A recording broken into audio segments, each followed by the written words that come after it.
बिस्मिल्लाहिर्रहमानिर्रहीम। So students, कल हमने कुछ फंडामेंटल चीज़ों को समझा था, जिसमें हमने ये देखा था स्टूडेंट्स कि आपके पास कोई भी जो ट्रायंगल होता है उस ट्रायंगल के 6 एलिमेंट्स होते हैं, और उन 6 एलिमेंट्स में से अगर कोई से भी स्टूडेंट्स 3 एलिमेंट इक्वल हो जाएं तो बाकी के 3 एलिमेंट भी क्या हो जाते हैं, इक्वल हो जाते हैं। फिर मैंने आपको side postulate, side postulate, angle postulate और एंगल्स पोस्टुलेट के बारे में समझाया था, और इसके बाद फिर मैंने आपको एक एग्जाम्पल के तौर पे भी करके दिखाया था। ठीक है, तो स्टूडेंट आज मैं ऑफिशियली थ्योरम नंबर 2 पे फोकस करूंगा, थ्योरम नंबर 2 आपको करवाऊंगा। ठीक है, और सबसे पहले स्टूडेंट्स याद रखें कि थ्योरम नंबर 2 का स्टेटमेंट क्या है, यानी ऑब्जेक्टिव क्या है, और इसको कैसे हम अंडरस्टैंड करते हैं। स्टूडेंट देखें, आपके पास स्टेटमेंट लिखा हुआ है, if a side of triangle is extended, the exterior angle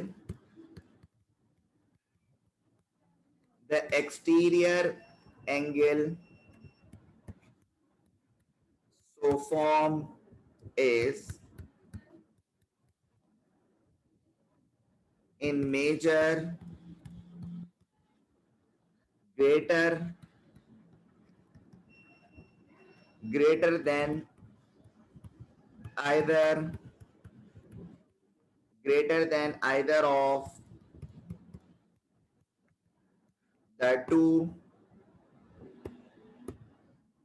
of the two interior opposite angles। अच्छा, अब स्टूडेंट्स सबसे पहले आपको इस क्वेश्चन को समझना होगा, और क्वेश्चन में क्या लिखा हुआ है देखिए, कॉमा से पहले पहले ये लगा हुआ है कॉमा, और कॉमा से पहले पहले क्वेश्चन में जो भी लिखा हुआ होता है इसका मतलब क्या होता है स्टूडेंट्स, ये आपके पास गिवन है। तो आपके पास क्या कह रहे हैं, if a side of a triangle is extended, आपके पास एक ट्रायंगल है, उस ट्रायंगल की साइड को आपने क्या करा हुआ है स्टूडेंट्स, एक्सटेंड किया हुआ है। मैं ट्रायंगल ड्रॉ करके आपको दिखा देता हूं कि कौन से ट्रायंगल की बात हो रही है। लेट्स से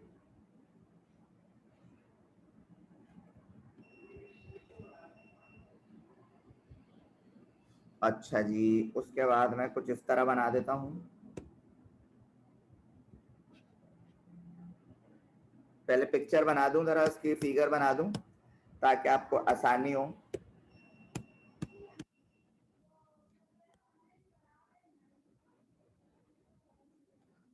तो आप लोग बुक से देख के थोड़ी सही से फिगर ड्रॉ कर लीजिएगा।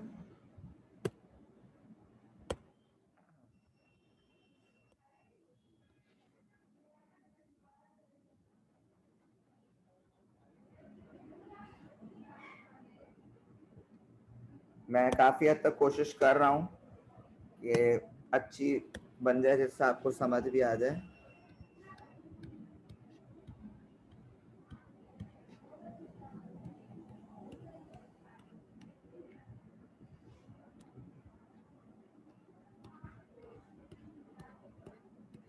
अच्छा जी, तो बेटा ये आपके पास आ गई आपकी फिगर। अब अकॉर्डिंग टू दिस फिगर के आपके पास कुछ साइड्स गिवन है। कौन सी साइड्स गिवन है, ये आपके पास ए है, ये आपके पास बी है, ठीक है, ये आपके पास सी है, ये ई है, और ये पॉइंट ओ है, और ये आपके पास डी है।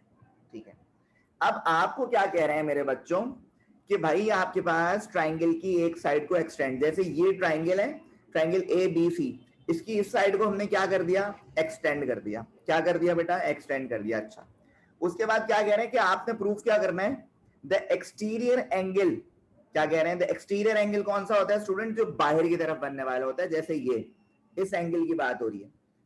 कह रहे हैं the exterior angle so form is in measure greater than either of the two interior opposite angle. क्या कहना चाह रहे हैं, आपसे ये कह रहे हैं कि भाई ये जो एक्सटीरियर एंगल यहाँ पे बनेगा ये ग्रेटर होगा किससे, जो अंदर के दो एंगल बनेंगे, क्या होगा, अंदर के जो दो एंगल होंगे उससे ग्रेटर होगा कौन सा, एक्सटीरियर एंगल।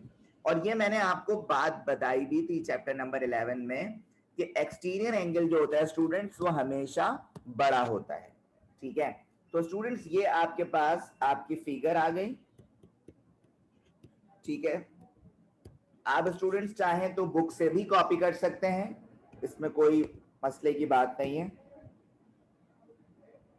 और अब आप हेडिंग मेंशन करेंगे स्टूडेंट्स गिवन की, किसकी हेडिंग मेंशन करेंगे, गिवन। और गिवन में आपको क्या दिया हुआ है, सिर्फ आपको दिया हुआ है triangle A B C with exterior angle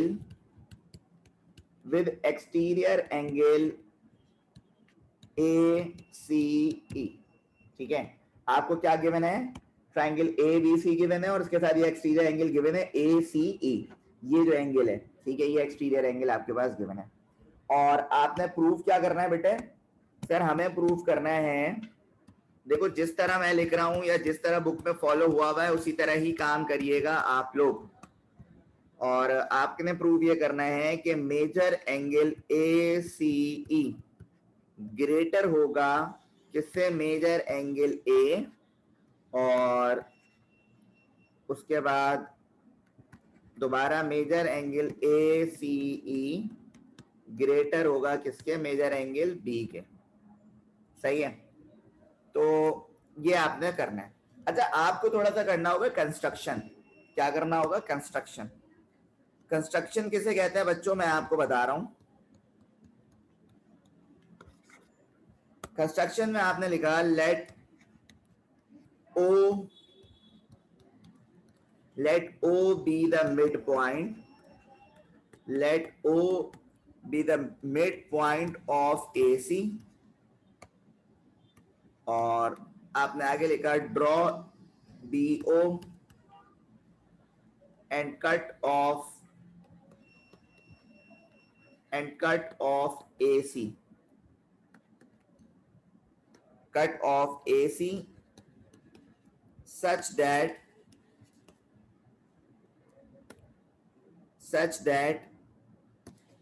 AO congruent to CO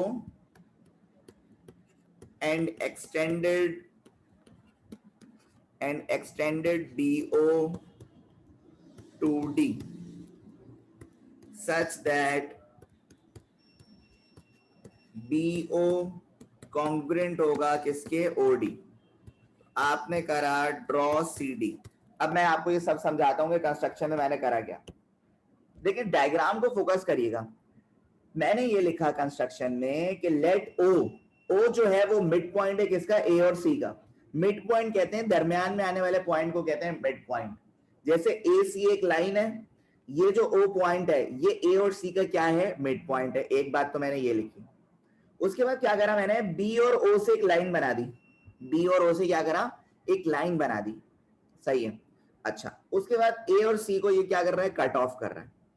अब होगा क्या, जितना डिस्टेंस यहां पे A और O का उतना डिस्टेंस C और O का, यही बात मैंने लिखी है। देखें, let O be the midpoint of AC, drop BO and cut off AC, ये भी हो गया। उसके बाद मैंने क्या बोला कि सच दैट AO कॉन्ग्रुएंट है किसके, CO। AO कॉन्ग्रुएंट है किसके, CO। क्या मतलब कि जितना डिस्टेंस ये है उतना डिस्टेंस ये है। ठीक है, ये आपके कंस्ट्रक्शन का पार्ट है। और उसके बाद मैंने क्या लिखा, and extend BO to draw D, यहां से जितना डिस्टेंस ये है उतना डिस्टेंस ये है। तो बेटा आप देख सकते हैं यहां पे आपके पास दो ट्रायंगल बन गए। क्या बन गए, दो ट्रायंगल बन गए। कौन सा दो ट्रायंगल बन गए, एक बना आपका ट्रायंगल AOB, एक ये ट्रायंगल बना, ठीक है, और आपके पास बना एक ये। मैं आपको शो करवाता हूं, एक ट्रायंगल इसकी बात हो रही है, ठीक है, और एक इसकी ट्रायंगल की बात हो रही है। तो यहाँ पे दो ट्रायंगल्स आपके पास फॉर्म हो गए और इन्हीं से रिलेटेड अब हम बातचीत करेंगे। ठीक है, यहां तक आप लोगों को समझ आ गया, से यस और no, just reply on chat option, hurry up quick.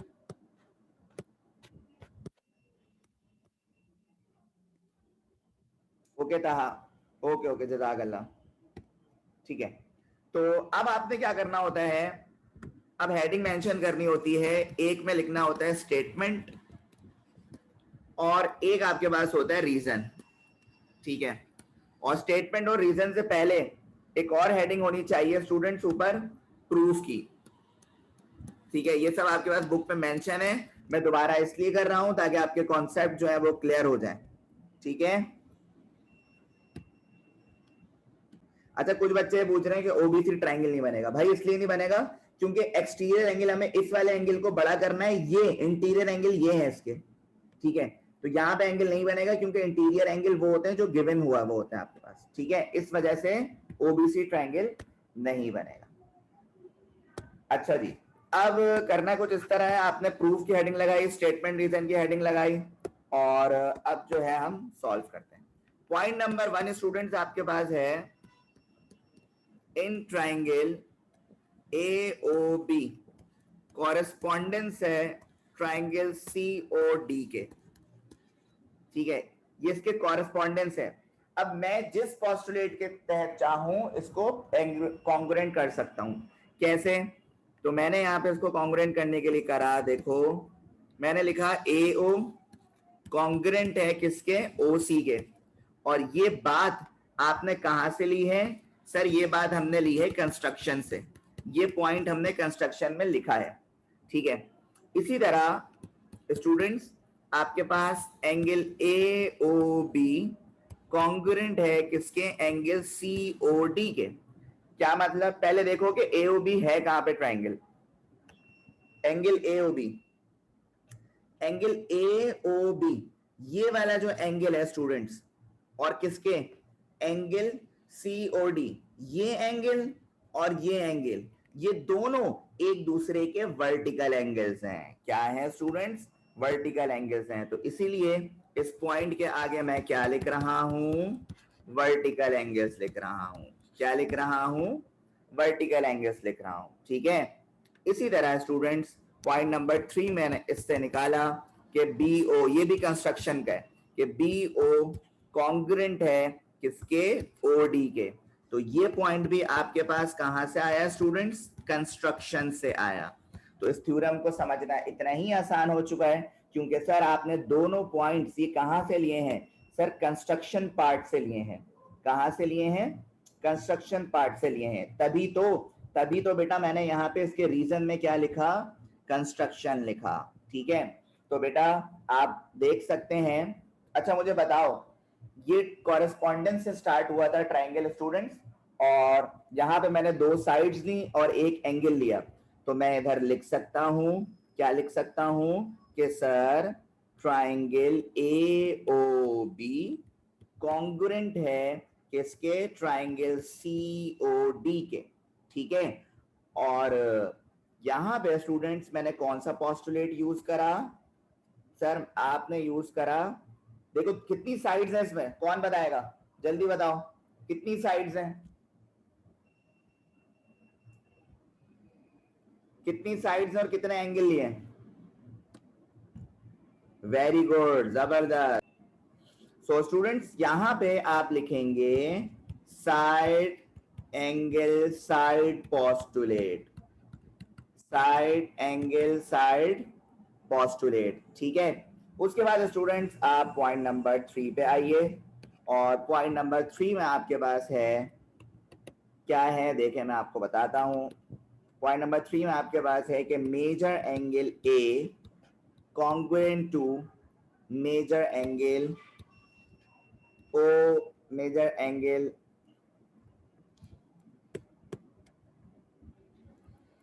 OCD, और इसके आगे आप पॉइंट लिखेंगे by the congruence of triangles. क्या मतलब? ये मेजर एंगल A किसके बराबर हो रहा है? Measure angle OCD।